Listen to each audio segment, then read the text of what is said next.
Noswaith dda, a croeso cynnes, iawn I chi gyd. A very warm welcome to this first in our distinguished alumni lecture series in this year of our 140th celebrations. So very privileged to have you here, Julian. It's always a great privilege to welcome back our alumni, especially when they're as engaged, as committed and interested in their alma mater as Julian is. Both staff and students of the university have greatly benefited from his insight and guidance over many years, including today when he was giving lectures to the undergraduates and MSc students who are currently registered. So we've been very grateful for his guidance and insight. And Julian's had a very distinguished forestry career, which you will hear about. And it started in Bangor, obviously, when he gained his BSc, a first-class honours degree, in 1968. He followed this up with PhD study on the sustainability of plantation forests, and this was awarded in 1972. And this early work initiated a major programme of monitoring funded by the Overseas Development Administration, which was the precursor to our current Foreign and Commonwealth Development Office, responsible for overseas aid. And that was looking at the performance of pine plantations in Eswatini, as you know, formerly Swaziland. And since then, 5 successive rotations of high-yielding pines have been monitored in the world's longest-running experiment into plantation sustainability, which has great implications for forestry throughout the globe. So Julian's career has thus marked his standing as a leading authority on plantation forestry in the tropics, but also in the silviculture of broadleaf woodlands and plantations in the UK. He's been a major influence on forest practice through multiple roles with the Forestry Commission, including Commissioner, Chief Research Officer and Chair of their Expert Committee on Forest Science. He was formerly Professor of Forestry at Imperial College, and his many publications include several books, including the landmark texts Plantation Forestry in the Tropics and the Silviculture of Broadleafed Woodlands, which were the main texts for forestry education for many decades. In 1988, his extensive publications led to the award of a Doctor of Science by the University of Wales, which was the first time the degree had been awarded for forestry. But we're not alone in recognising Julian's outstanding contributions. In 1997, he was awarded an OBE for services to forestry in the Third World, and in 2017, we were able to celebrate the contributions and commitment made by our own alumni with the award of an honorary fellowship. In short, since graduating from Bangor, Julian has played a leading role in the development of global forestry research and scientifically based practice, of critical importance in the climate crisis and the need to provision sustainable production of wood and fibre and reducing the overexploitation of the world's remaining forests. So we're very pleased to welcome Julian, and I'm looking forward to a very interesting lecture and very topical lecture. So over to you, Julian.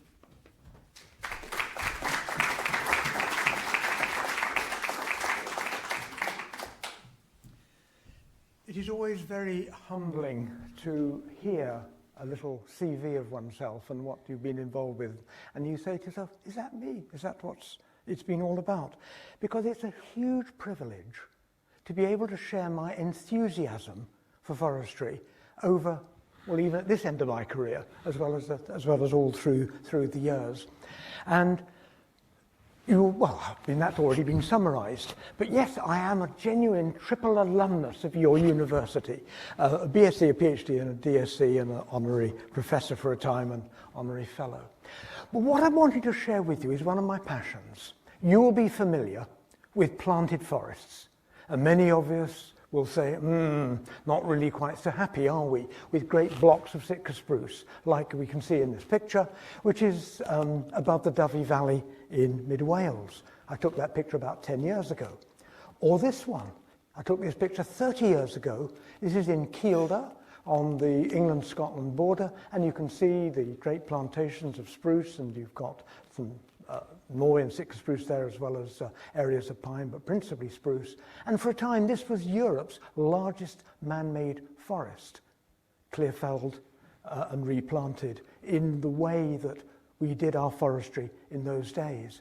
Or jump back 50 years, and behind this writing, you can see this huge plantation, part of the one in Eswatini, or Swaziland, as it was, that I've done my research on.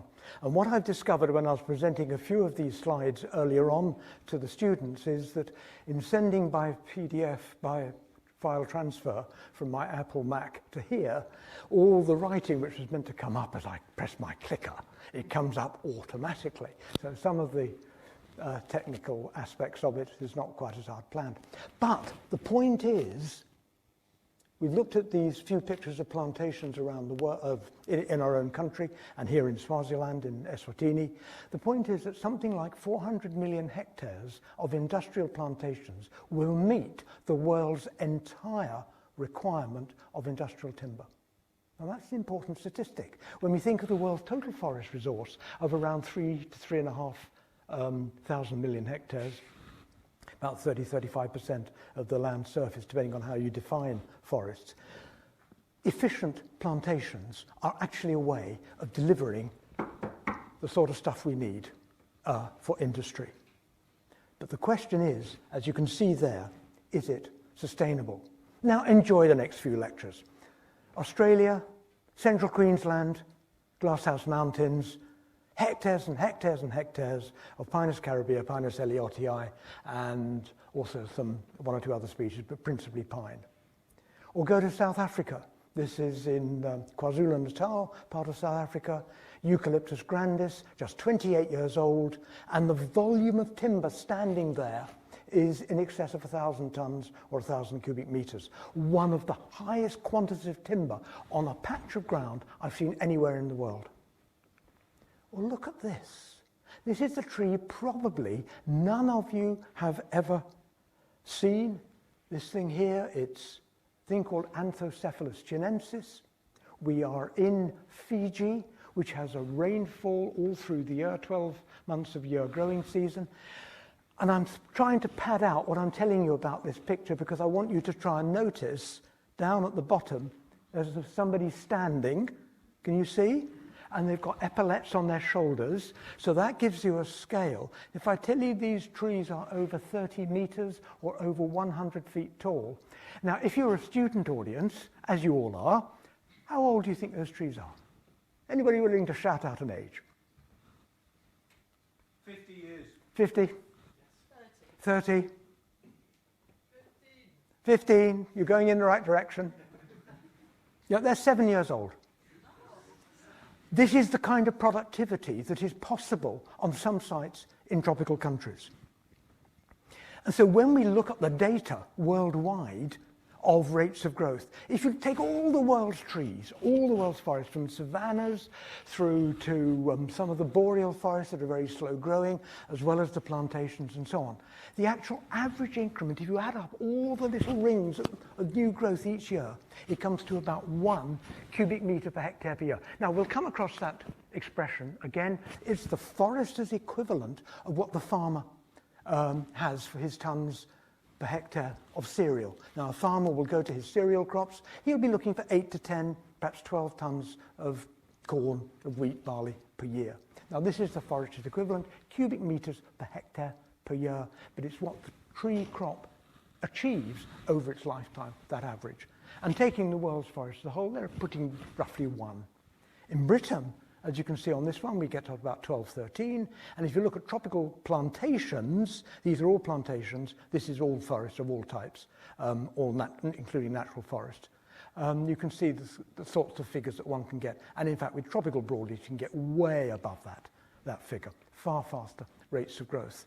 And just to make an aside, this figure here, an average of 12 or 13, what we would call in British forestry yield class 12 or 13, is actually remarkably good compared with France or Germany or Scandinavia and so on. We can grow trees in Britain far faster than those countries.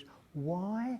Because, as we've discovered today, we have a lot of rain, long growing season, and also we've matched species to site because we started at such a low level 100 years ago, and sick spruce has done so well as a tree. But that's just a little bit of background on productivities. I'll just briefly mention this one because I don't want to overrun today. It is possible to speed up rates of growth if you really want to spend huge amounts of money. This is a famous experiment in Dorset in southern England, where on the right-hand side you've got the fan of growth curves that you would expect for Sitka spruce, and even the very top rates of growth, yield class 24, 26. But the yellow line is illustrating where research attempted to fertilizer trees every year based on their foliar analysis, samples of nutrients, clean weeding, whole lot of inputs, and they got subtropical rates of growth for Sitka spruce.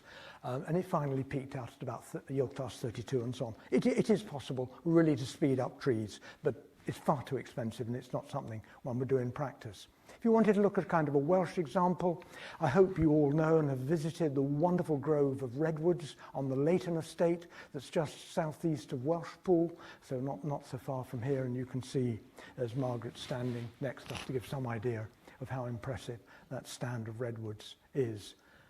But is this kind of way of growing trees to reduce the needs of industry and what we all enjoy, whether it's paper, whether it's board products, whether building our houses, is it sustainable?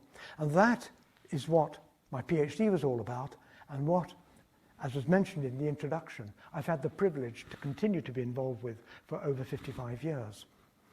In Britain, we have the world's longest running agricultural experiment on the Broadbalk field in Rothamsted, near Harpenden, where the same kind of wheat has been grown on the same piece of land year after year after year after year since the 1840s.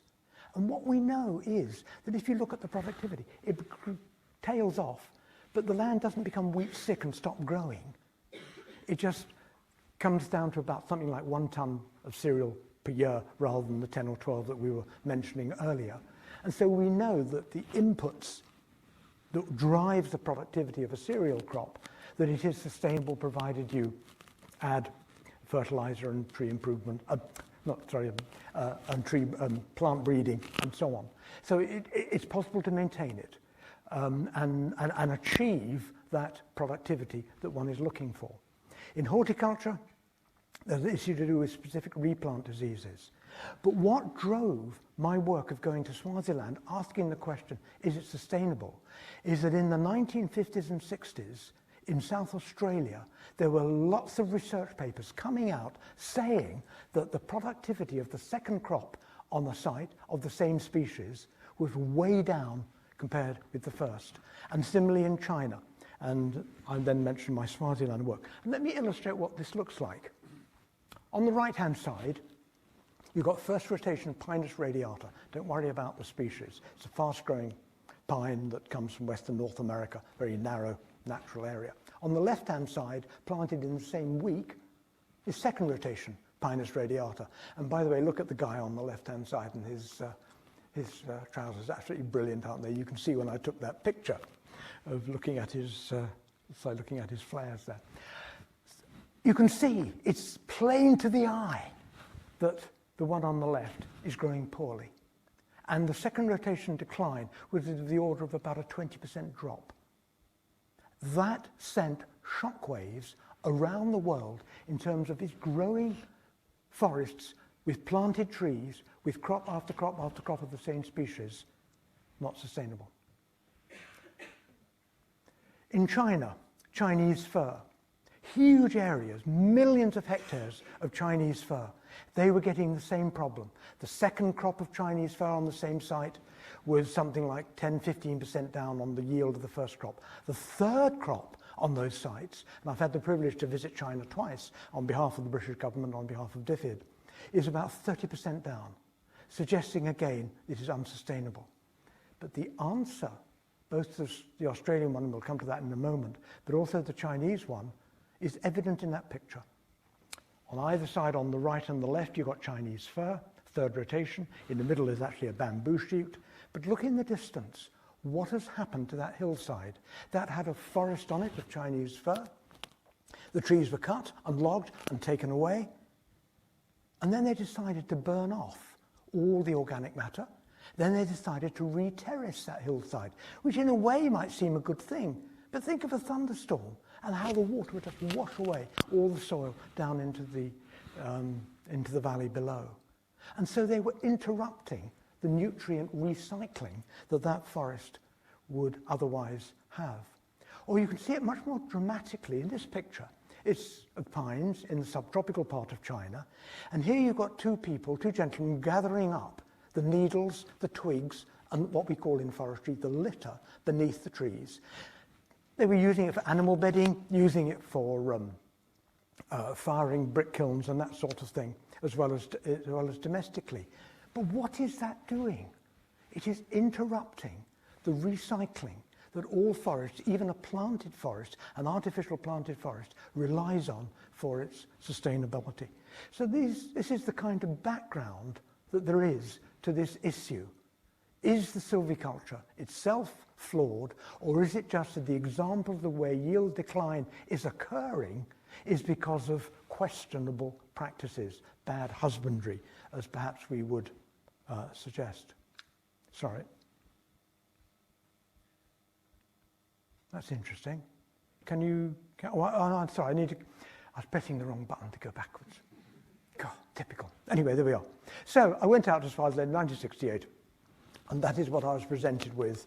On the left, you've got first rotation pines. On the right, you've got second rotation pines. The difference is not because one's growing poorly, one's growing well, but because they're different ages. I had 12-year-old pines on the left, 6-year-old pines on the right, and part of my PhD was sorting out what we call mensuration. How do you do the measurements in those trees to be able to rebuild their growth profiles so that you can do a sensible comparison? This is what it looks like inside. It's the worst of monoculture. There's no other higher plant apart from just a bit of grass over there. Dense, rapid growth. And what was it all being used for? Cut on a very short rotation of just 12 to 14 years, going into this pulp mill that was manufacturing through a process called kraft, that was making the very tough paper that you'd use for cement sacks and that sort of thing. The brown paper that we're familiar with, when you tear it, you can just about see the fibres, the wood fibres, the tracheids, as we call it, on that tear. So, short rotation, rapid growth. There was no thinning in these forests. And this is what the forest looked like. And I want you just to look at that picture just for a moment. It's a lovely picture. I took it only a few years ago, actually, quite recently. And what I'm wanting to draw your attention to is perhaps something that's so obvious that you overlook it. Look how stony and how rocky and how boulder-strewn that land is. This land is unfit for farming, and it was pre the 1940s when it was just open land. There'd be 1 or 2 sheep per hectare, that sort of thing. Very, very low level of stocking. And yet it grows trees well. The soil is relatively poor.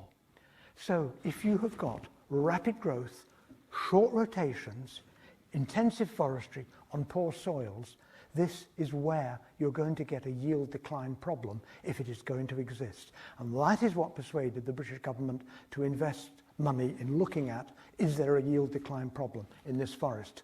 And when I first went there, this is what they were doing. They were putting they were cutting their trees and windrowing, as we call it, these great strips here. And even worse, they were burning off those strips so that all the organic matter was being destroyed by burning, and if there was rainfall, that would all wash away, and so you wouldn't have that being added to the soil as well. And then, on top of that, this great big specific log, it's almost like what we call whole tree harvesting, so they were taking almost everything from the site. So what I'm setting up for you is, if we are going to experience a problem with plantation silviculture, this is the place where it's likely to happen. And there's some evidence, perhaps, from this picture, where you can see these ripples. This is second rotation pine, where you've got poor growth and better growth, poor growth and better growth, and so on. And so there's a little bit of evidence internally that there was a yield problem. So I set up 120 sample plots all over the forest in woodland like this. Now you can't see the plot in that woodland, that forest, because one of the principles that underpinned what I wanted to do in this work was not for the company and the owners of the forest not to know where my plots were, so that their normal practices would just come through that part when they were clear felling it or when they were treating it in other ways. They would not sort of separate that out, oh, that's where Evans has got his plots. I had them really well ground surveyed so that I could get back to within about 5 meters, and today they've all got GPS locations and the company knows all where they are and so on. But the whole idea is that they will be independent of the company knowing what was there, so they weren't given any favoured treatment. Now, this is a very special picture. Simon Maseko is pointing to a first rotation stump. His knee, his left knee, is next to the second rotation, and behind him is the third rotation of trees. It's so rare to be able to find that and see that plantation forestry being there, as it were, being carried out crop after crop. And here's my great friend Milton and Kambule pointing out the same thing, a first rotation stump, second rotation stump, and a third rotation of trees. And so what has all this measurement work that I've been doing come up with? And this was produced about 20 years ago, looking at the first 3 rotations. And focus on the top graph just to begin with. The black column is the first rotation, the mean height at age 6. Middle column is the second rotation, mean height at age 6. I measured them 3 times in a rotation, age 6, age 10, age 14. The second rotation is the grey hatching, and the third rotation is the white bar that you can see. And over the bulk of the forest, we were finding that each crop was growing quite well. The third rotation certainly outperforming the first and the second, but there was some evidence that the second rotation tailed off a little bit. But over the bulk of the forest, there was no evidence of yield decline at all. The bottom graphs show a different picture. That initially the second rotation began to grow well, rather like in the top graph, but eventually it tailed off, and the third rotation really didn't do any better. And this was an enigma. And it was only when a soil scientist, Dr. Andrew Morris, got hold of my data and he really began to explore it, that we found that where I was getting yield decline is in those parts of the forest where the soil derived from gabbro and gneiss geologies, underlying rocks that are very poor sources of phosphate. For granite, which is a porous source of phosphate but adequate, over most of the forest we were getting no effective yield decline at all, but on one part we were getting some decline. And what we were able to show very quickly is that one application of phosphate, about 100 grams at the time of planting or a couple of years after planting, was enough to cure that problem and get rid of the problem of the bottom graphs for the whole of a rotation. So confident were we in that. So I did a little bit of volume work, and this was more for the students that I was teaching this afternoon. So confident were we, and this is by way of show-off time, I was one of the editors-in-chief of the 4-volume encyclopedia of forest science that runs through over 2,000 pages, blah, blah, blah. We were able to report those data and suggest that it is sustainable, that this form of silviculture, as much as we may dislike it on other grounds, and we'll come to that later on, there's nothing to suggest that growing trees quickly in monoculture on the same site, crop after crop after crop, is unsustainable, and we reported that in the encyclopedia. So what has happened more recently? This is now the 4th rotation in Swaziland, in Eswatini. More pictures of 4th rotation, lovely healthy forest, more pictures of 4th rotation all over the forest. And this picture, which I took 18 months ago in July 2022, some of that is now 5th rotation. And as was mentioned in the introduction, I believe this is the world's longest running experiment looking at monitoring of crop after crop of trees.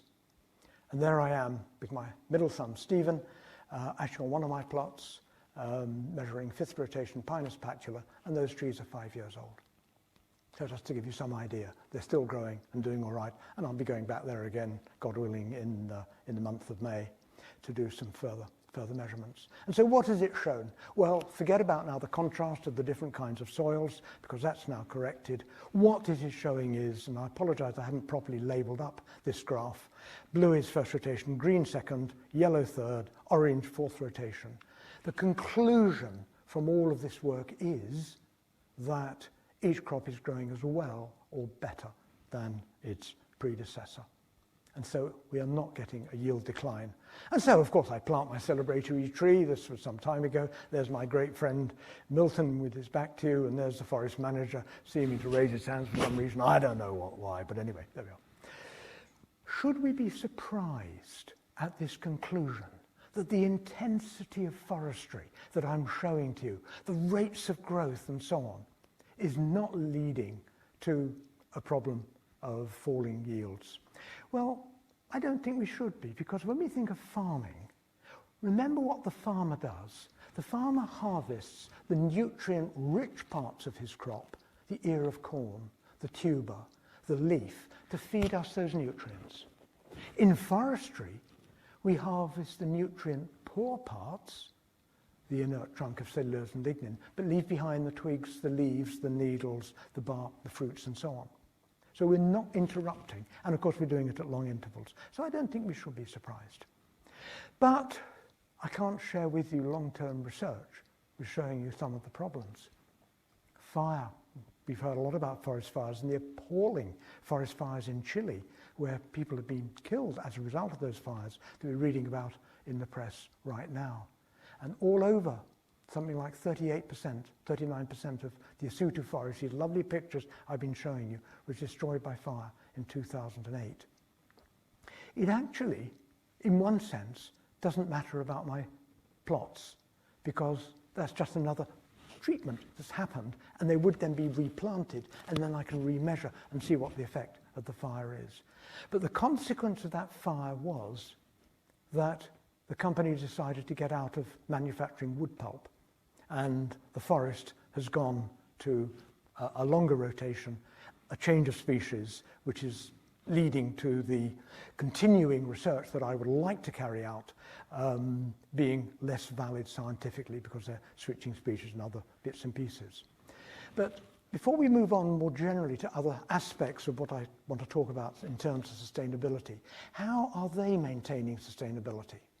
Well, I don't suppose you expected to go to Egypt, but I do hope at least every forester in the audience knows that the first recorded example of a tree being introduced from one country to another was by Queen Hatshepsut's expedition to Punt in about 1500 BC. And if you go to her mortuary temple, which is just over the hill from the Valley of the Kings, you can see here this cage, this metal cage, and it says this tree was brought from Punt by Hatshepsut's expedition, which is depicted on the temple walls 3,500 years ago. And you look down it, and of course it's just a dead stick, and of course it isn't the tree. But it makes the point that trees have been introduced around the world for millennia.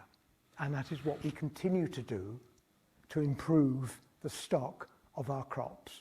And here is somebody on a tree bicycle, as it's called, going to gather cones from a really good specimen. And there's a wonderful example here of an improved Pinus patula in amongst that stand. Or we can go into clonal forestry, clonal eucalyptus, producing all these are actually pit props for the mines in and around Johannesburg. More examples of clonal forestry. We can also be more sensitive about how our soils are managed. And so where soils are fragile, likely to compact or likely to erode, don't use heavy tractor wheeled vehicles, but still extract using, in this case, mule logging. And this is done in Swaziland as well as elsewhere. And we do some horse logging in Britain, as many of you know. So one is sensitive to the environment as well as the crop. And of course, you continue monitoring the crops that we have, and there's my great friend, Milton and Kambule. So what can we conclude from all of this is that the silvicultural practices at Asutu have not led to yield decline. Provided organic matter is conserved, genetic improvement pursued, high standards of silviculture implemented, and the great asset protected, there is no reason why plantation forestry cannot continue indefinitely. Now that's where I stopped the lecture with the students this afternoon, and we had a discussion. And I've asked the question, but why or how can we make that applicable to all plantations around the world? Well, I think we can make it applicable on two grounds. One is that I've tried to present to you that if we're ever going to get a problem, it's going to happen in this forest because of the nature of the way it was managed and how intensively it was managed. But the other is that the scientific literature is not full of papers about worrying about yield decline as it was 50, 60 years ago. So it clearly is not being perceived as a problem and as an issue. And indeed, when we look at our own forests in this country, we can see a gradual increase, decade by decade, of average yield. If you look at, there's a very gentle improvement of yield class in the forest in this country over time. So I think I can stand here confidently and say that the silvicultural practice of growing monoculture plantations intensively is sustainable in perpetuity. And that's good news in one sense. But of course, trees are much more than timber. Their values, which we call ecosystem services, help sustain society. And for the final 20 minutes or so, that's what I'd like to focus on, coming right back to our own country. But before we look at the examples of this, we have to remember that even our forests have to be helped and improved because of climate change, because of increasing resilience that we need to have. And here is an example of a collaborative project between forest research and other researchers across Europe. It was part of the UFOGEN program. And there's one site in, I think there was one, not sure if there was one actually in Wales up there, which I've not visited. But we'll look at this site here in the Westernbird Arboretum. And there you can see a classic trial of different species showing how on that statistically designed experiment, some are doing well, some are not doing well. So we are returning again after almost 50, 80 years of neglect of re-looking at what trees should we be growing in the future because of the climate change, the need to get to net zero, all those issues that we now have, that we're facing, the increasing problem of pests and diseases, the question of frost damage, unseasonable damage, of droughts, flooding, and so on. We're having to re-look again at species choice. And for you in Wales, we have something really to be proud of. Oh, sorry, that's Willemie pine in the National Pinetum. I wanted to show you this picture. This is in Bethgelert. It was a high-altitude trial laid down in the 1920s. You can't visit it today. All this is gone. It's been landscaped, and it's a different crop anyway. But you can see a beautifully laid out Latin square trial comparing tree species that would survive in the uplands of our country, in this case, in the uplands of Wales, near Bethgelert. Why we can be proud of that trial is not because it looks nice aesthetically. It's a bit appalling to have that in the landscape. You'd never get away with it today. But that is the world's first statistically designed experiment in plant science. It was a few months ahead of the first one in agriculture, because Fisher and Yates, who were working at Rothamsted in the 1920s, who came up with all the experimental designs, they had prepared their work, and the first Latin squares were being laid down in, I think it was the spring of 1928. That was planted in the autumn of 1927. So forestry, and particularly Welsh forestry, can claim the world's first experiment on that. But we're now having to revisit that, as this indicates. We are revisiting, looking at what species will serve for the future. This helps show what a wonderful tree Sitka spruce is, but we mustn't put all our eggs in one basket, as we now so much appreciate. Which then leads me on to all these other issues to do with the forests that we have, that we can enjoy. And their role, of course, in carbon storage, carbon sequestration, contributing to net zero, and the importance of knowing how much forest we have.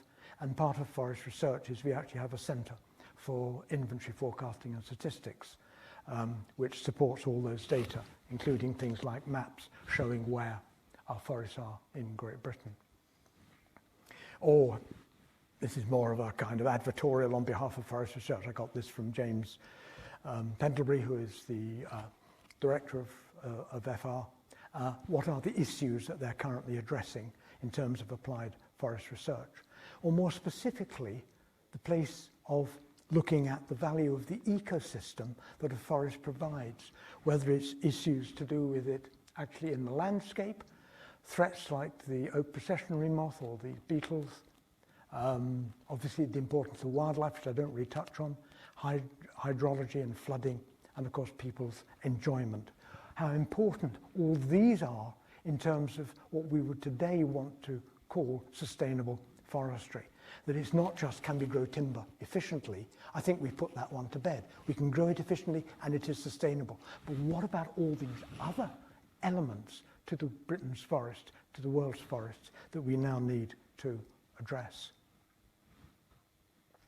So back to that picture of the Sitka spruce in Dovey Valley and forests in terms of climate change, because we're in this kind of almost enigmatic position that one of the great drivers of accumulating carbon dioxide in the atmosphere is deforestation, particularly deforestation in the tropics. The converse being that by planting you can absorb a little bit or some of that carbon dioxide. But also that the trees themselves need to be resilient, as we've just been talking. But what I like to share at this point is that although we can measure the timber, we can look at the stocks of carbon in the soil and add them together and suggest that this ecosystem is an efficient way of storing carbon, taking it out of the atmosphere for us. It's lovely to have actual experimental data that prove it, rather than just measuring it and saying, yes, we think this is the case. And there are two sites in Britain where we have a great big tall tower, and on top of the tower we have a gas exchange monitoring where the carbon dioxide flux is being measured. I can never remember whether it's every 15 seconds or every 15 minutes. Christine, do you happen to know from your plant physiology? It's certainly very, very frequently. Huge quantities of data coming from this site. This is actually over oak woodland, just near the Alice Holt Research Station in the Straits enclosure. There's an equivalent that was over Sitka spruce forest up in north of England, but it was blown down in Storm Arwen 2 years ago, and I'm not sure where we've got to in terms of replacing it. Tom, do you know? Is the tower at Storm Arwen, is that being replaced? No, okay, thanks. So Tom Jenkins, who's with us, he is the head of forest research in Wales. And let me take this opportunity to tell you that he was appointed MBE in the New Year's Honours this year. Tom, brilliant. Absolutely super, very well deserved. Yeah. So what have these data shown for this oak woodland? Well, here is the graph. Really interesting piece of tree physiology, or ecosystem physiology, really.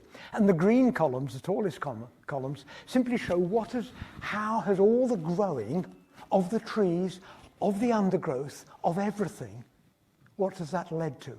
And there you can see the columns there in terms of the carbon flux on there. If you look at the yellow columns, that is because all the trees and all the insects and all the little bugs and beasts in the soil are breathing, they're respiring, just like you are, just like I am at the moment. And so they're using carbon that's being produced, the sugars that's being manufactured, so that they grow and survive. It's like we have us having meals, needing to keep ourselves going. But the difference is the black column at the bottom, black columns. And that shows that overall, as is indicated in the title, that nearly 5 tons of carbon are being stored per hectare per year by this forest as a result of the measurements that we've made of the carbon dioxide flux above that. We're not just relying on estimates of timber volume and carbon stocks in the soil. We actually have measured it, and that is what it actually shows. And that is such a useful underpinning of the science, so that when the government pushes to get 30,000 hectares of planting a year, there is good science behind it that it will eventually deliver a net carbon sink that will take carbon out of the atmosphere. It's a political question whether we'll ever achieve 30,000 hectares per year. I was a forestry commissioner up until a few weeks ago. I'm no longer in that role. We have never, ever in Britain actually achieved quite as high a figure as that. And it is a real challenge. So many different interests of use of land in our country, but we can come to that. So this has been my own woodland. I own a little 10-hectare wood, 30-acre wood in Hampshire, and so I feel really quite comfortable with cutting my trees. It's all helping, isn't it? There's my carbon that's being stored in what we use. But how many of you remember acid rain? Wow, isn't that interesting? It's gone totally off the radar, partly because sulfur pollution of the atmosphere has massively diminished, but also because we now understand that part of the issue where, for us in forestry, we were being blamed for conifers acidifying the soil is actually, this is Llynbrianni, by the way, in mid-Wales, is actually that our trees are one of the best ways of taking particulates out of the atmosphere. They would take them out of the atmosphere, the rain would come down, they would wash off the foliage, and that is one of the drivers of acidification that will be taking place in this lake. It's not that the trees themselves do the acidification, they're actually cleaning the air in that way. But feeding into one of the streams into Llynbrianni, you've got this great column, it's full of lime, and a little trickle of lime is being fed in just to help increase the pH slightly, so that the fact that it's a forested catchment is not leading to acidification of that resource. Just a brief comment about pests and diseases, because clearly climate change is increasingly threatening our trees, but also the trade in products, plant products around the world is providing the means whereby new pests and diseases can arrive. And one of the ones we're particularly concerned about is what's happening to some of our older oaks, sudden oak death, acute oak decline. Many of you may recognize here Keith Kirby, one of Britain's foremost woodland ecologists. This is Sandra Denman, who's heading up all this work. This is in Attingham Park, just across the border in Shropshire, and this is where I was going to then pick up this picture. This, you can see the emergence hold from the beetles, but what's interesting and what's worrying is that this is a bacterial disease largely, things like Gibbsiella and so on, whereas most plant diseases, particularly forest tree diseases, are fungal rather than bacterial. But we'll move on. And here is a leaky dam. Slow the flow is now a familiar expression, where one way of helping reduce flood damage downstream was pioneered in forestry by looking at a catchment and seeking to make small adjustments to the streams that contribute to the bigger streams, whether they're large leaky dams like this or just putting a bale of straw, just to slow the flow temporarily. By building all this up, you can remove the peak of perhaps a flood event and reduce the amount of flooding downstream. And this work was done above Pickering in Yorkshire, in Cropton Forest, and has been remarkably successful in taking away from Pickering town centre the frequency of flooding, simply by taking these small investments. More recently, beavers have been introduced into this catchment, and 2 of them in just 3 years produced this 3-metre high barrier all along. Hugely impressive. Whether beavers are right everywhere is another question, but I just thought I'd share that one with you as well. But as we begin to come to a close of looking at sustainability and what it is and why forests so bless us as individuals, is of course what we now understand is that not only have they got these environmental benefits, wildlife benefits, which I hardly touched upon, but perhaps you'll be familiar with, not only benefits hydrologically in terms of their contribution to the hydrological cycle and slowing the flow and so on, and carbon storage and climate change. But we now appreciate, perhaps only really in the last 10 years, what the Japanese have recognized as forest bathing, where simply to go through woodland or just to be in the outside amongst greenery is itself good for our mental health and well-being. We know that in part it's perhaps helped by the release, is it geosmin? I don't know, I'm not an expert on that. But actually as you walk through undergrowth, there is this chemical that comes up that can actually be helpful and so on. And I think in a way, when you come to value our forests, in many ways, particularly post-lockdown, this perhaps is one of the most important dimensions to ensure the sustainability of us all, is that we can have access to green space and open space and so on. But just a few more slides. beauty is all part of that, isn't it? Just the pleasure. Even beauty of conifers, and this is in the National Pinetum in Bedgesbury in Kent. And I'm sure if you go to the Welsh National Arboretum near Carmarthen, there's great beauty that the trees impart, as well as in many other places. But I want to finish with this picture. Got 4 or 5 more pictures, 4 or 5 more slides. He's not a forester. He is famous, for some of you will know Thomas Charles of Bala. You may know, if you went to Sunday school in Wales, all about Mary Jones and her Bible and that story, and how she, as a 16-year-old, saved up for years and years and years and walked over the hills of North Wales to this gentleman to buy a Bible. He was also the author of many books, including the Welsh Bible Dictionary. And he is my great-great-great-great-grandfather. So I have a very strong Welsh link. But that's not really why I wanted to show you. Not quite, anyway. Because here is Thomas Charles Edwards, his great-grandson of Thomas Charles, who my great-grandfather married his younger sister. Mary, and my great-grandfather, W.R. Evans, who was in the very first cohort of students at ABBA. So I'm further claiming, Mr. Vice-Chancellor, my alumnus credentials for the University of Wales, that is actually in the blood in terms of in the family. But why do I mention this? It is because these 2 men were spiritual greats in terms of what happened in Wales, not only Welsh Christian life, but also in terms of Welsh education. Thomas Charles was instrumental in encouraging the establishment of schools for a period of time, principally so that they could learn to read the Bible, but certainly establishing schools. And that began the great reputation that Wales has and still has, had and still has, for education, and obviously the first principal. And you'll know that another principal of this university, Sir Charles Evans, is also a direct descendant. He was my father's cousin, a direct descendant of Thomas Charles. But why I share that is because I still write books, and you've heard mention of a few of them, and this is a book all about trees in the Bible. And there is, at the end, a remarkable verse that talks about the tree of life. Now, all the world's great religions actually make reference to trees.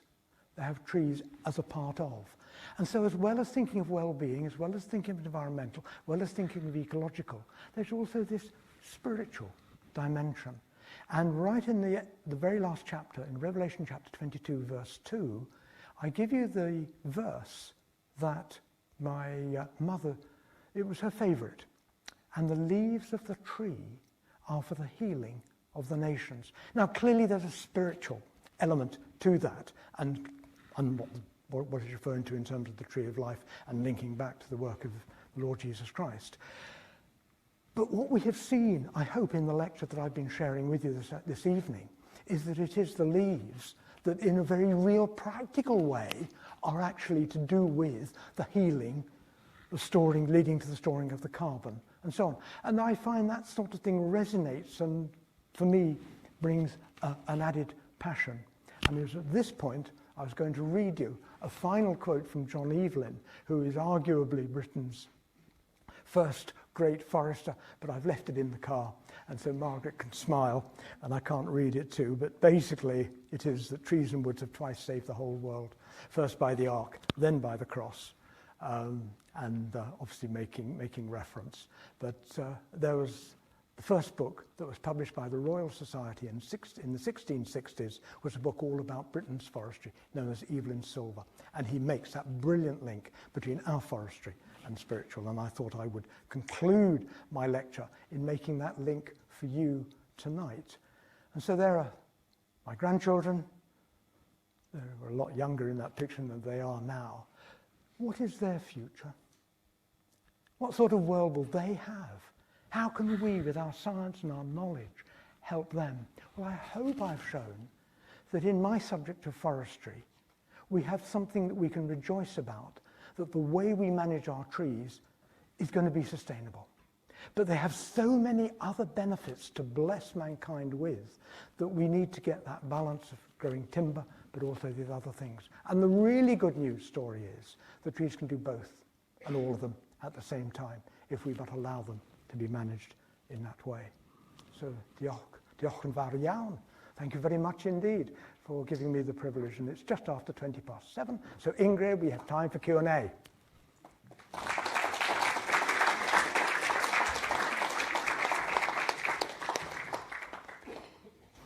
Excellent. Well, thank you very much indeed for such an engaging talk, and it's very fitting to have a forestry graduate for our first distinguished alumni speaker in this 140th years of celebration, because it's also the 120th anniversary of teaching forestry at Bangor.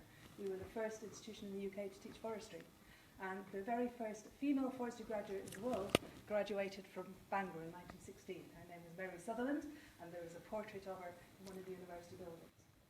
So, thank you very much indeed for such an engaging lecture, and Julian, we're happy to take some questions. And then there'll be sort of refreshments afterwards, teas and coffees and so on, and we can, mill around and have questions there too. If you could just hang on for the mic before asking your questions so that it comes up in the recording. Okay. I've got a small one-year Bangor alumni sort of designation, because I did an RRM here in 1999, in fact. During that year, I had a trip with sort of like 20 others of the students and staff to a forest up in the mountains above the Ugly House, actually. And we were there to celebrate the launch of the Welsh Government's new strategy called Woodlands for Wales. Woodlands for Wales. And I went home incredibly enthusiastic, because the message I got from it was that the Welsh Government was going to back doubling the amount of woodland in Wales and halving the amount of conifers in those woodlands. This was an amazing ambition, and it was to be achieved by, 2030, 2050, something like that. But that would take time, clearly. So I went home, and very soon afterwards, a year or so afterwards, I set up a native tree nursery near Carnarvon, where I was going out gathering acorns, certainly, but I learned the techniques for a number of other native deciduous trees, and I tried to sell them, and my goodness, nobody was interested. Nobody was interested at all. We had the Woodland Trust. Oh yes, what a good idea, but they didn't want to buy them. They didn't, especially, I gather now, over 20 years later, we have got to a state where there are small local nurseries being fostered by people like the Wildlife Trust and so on. They've got a nice nursery near Wrexham, which I visited recently. And I have been still pushing the idea of growing native trees from locally collected seeds, and love the idea of Woodlands for Wales. I spoke with somebody else recently on Common Council, in fact, who seemed to be of the opinion that there is suddenly going to be an almighty demand for replanting native deciduous trees and establishing native woodlands throughout Wales. He was interested just in Conway, where he was saying that every single local grown oak tree we can find, we need. What do you reckon on that? Thank you. I'll avoid the politics and make 3 comments. The first one is, when we look at the timber that is being demanded in this country, 90% of the demand is for softwood, which comes from conifers, because that is what industry requires.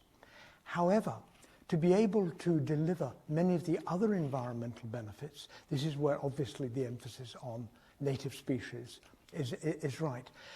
And the tension is that there has been huge investment in the processing sector of sawmills and chipping and all of those things, that we're actually beginning to get low on the conifer. Despite the pictures I've been showing you, we're actually getting short of that. Hence, why perhaps you haven't or didn't experience the uptake that was expected.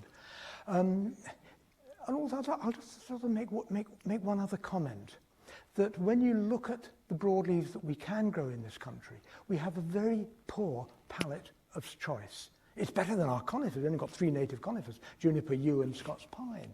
But actually the palette of choice for broadleaves is relatively poor in terms of what industry wants. So I mean, it's a real tension that you share, that many of us want to see more native woods because they are more helpful perhaps for wildlife. But actually what industry is requiring is more conifer, softwood grown, because that's what we all actually use. And so it's a question of getting the balance right. But can you ever see our country, whether it's Wales or England or Scotland, actually having a land use plan that would suggest conifers ought to be there and broadleaves ought to be here and so on? We're not in that sort of country, are we? We're in a democracy. We all have our interests in our woodlands. And so thank you for sharing that. And you're not the first person who said, you know, there's going to be a demand for lots more oak trees and seedlings and let's grow them more. But actually, where is that demand coming from? Yeah, that's a fair point. Thank you. Any other questions? Thank you. Hello. What is your perspective on using trees to generate electricity? One of our biggest power stations uses timber. You think of Drax? Sorry? You think of the Drax power station, Yeah. which imports biomass from the southern states. Yeah. If you're burning biomass, of necessity, you are not burning oil, gas, or coal. You are burning something that can be replaced. But what we also know is that burning biomass is actually perhaps more polluting in the atmosphere than some of the more greener, sustainable things like wind, like obviously wind generation or solar. So what do I feel? I feel ambivalent. I think it's probably a stage of getting us going green. It is neither the best nor the worst. Can I sit on the fence, please? I have a wood-burning stove at home, and it's that same tension that I get the wood from my own wood, and necessarily I'm not using oil, gas or coal. But clearly I'm aware that the smoke from the stove is a bit more polluting than other sources. So it's a very fair comment, very, very fair point. Any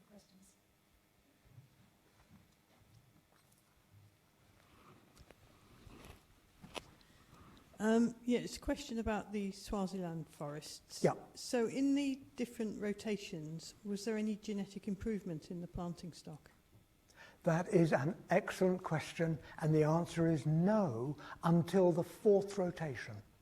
Why they didn't get up to speed more rapidly on selection and breeding and creating a seed orchard and all the traditional ways that could have delivered a more productive crop, but they didn't really get to grips with it until the 4th rotation. So I'm just trying to get out of the line of the light. Let me come over here, because I want to make another point.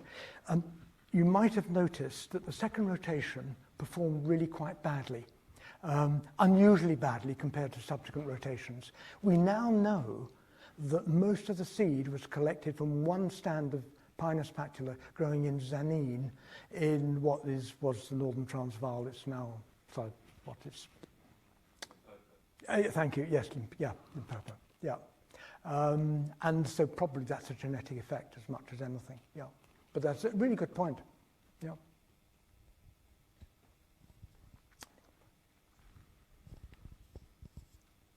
Hi, thanks. Questions about increasing carbon dioxide in the atmosphere and whether you think that will have an impact on how plantations do. So is the gradual rise leading to an increase in yield?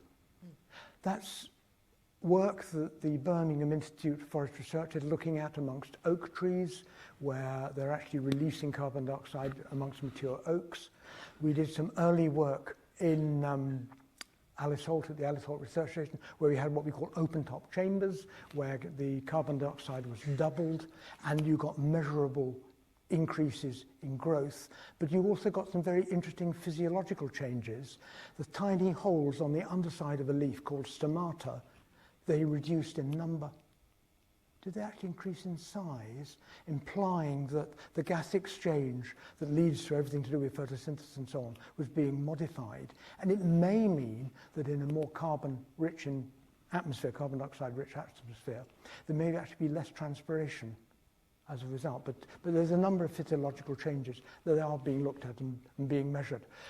I haven't got data suggesting on a forest-wide response to carbon dioxide, other than what we can say is that how would you separate that out from the fact that the rainfall that we have today is also higher in nitrogen than it used to be 40, 50, 60 years ago because of pig farms and what comes out of the backs of our car. I mean, something like 50 to 60 kilograms of nitrogen now comes down in the rain every year, whereas in pre-industrial times it would have been 10 or 20 kilograms. And all of those effects are influencing clearly rates of growth and so on. Even to the point that the cereal work at Rothamsted, that long-term experiment, the actual growth of the cereal on the one plot where there's been no fertilizer, nothing other than the crop being grown, they're actually beginning to grow better than they have done in the past. We think because of a CO2 fertilization effect that you were asking about, and also because of nitrogen coming in the rain. So we are changing our environment, yeah. Hi, yeah, I'm just wondering, over the 5 rotations in the pine, was there changes to the management of the the litter from the trees? I mean, over the years, did they stop burning, etc.? Yes, they stopped burning between the first and second rotation, fortunately, because actually that was leading, interestingly, to a disease problem with young seedlings called, again? Rhizina. Thanks very much. Well, I knew I had to have the head of forest research in Wales here to help me out. Yes, thank you. It was Rhizina. So they had that change. They also then went through a phase of planting seedlings that had been grown in plastic tubes. And just for 1 year, they decided not to take the tubes off, but just let the roots grow out from the bottom because they were just a tube rather than the bag. That was a disaster because the roots continued spiraling and many of the trees then subsequently blew over. But otherwise, no, there were no major changes, and they're very conscious about maintaining what nutrients they can on the site, what litter they can on the site. I mean, that's part of it. They had one other interesting benefit of leaving lots of organic matter behind, is that they could plant in the dry period. Even if there's no rain, they could plant through it, and it acted as a kind of mulch that helped to keep the soil moist. Yeah. So a number of things, but nothing major apart from that one about disease and stopping burning. Thank you.